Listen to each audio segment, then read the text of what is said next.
Hey guys, welcome back to my channel. In today's video, I'm going to show you how to find deleted Facebook Marketplace post. Alright, if you deleted a post on Facebook Marketplace and you are trying to find it again, I'm going to explain exactly what you can and cannot do using just your phone.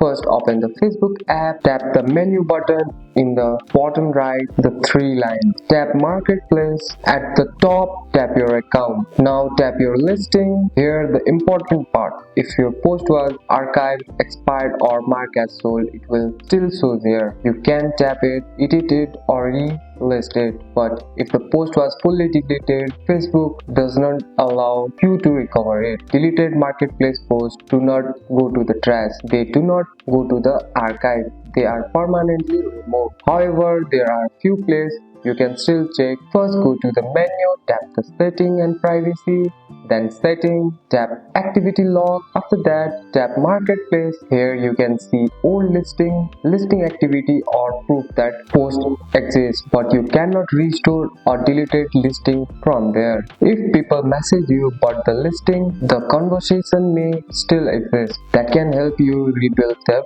post details. So be clear, archived or expired post is equals to unrecoverable. Deleted post is equals to gone forever. And that's it. That's all for today's video guys. If you found this video helpful, drop a like and subscribe for more videos. Thanks for watching. See you in the next one.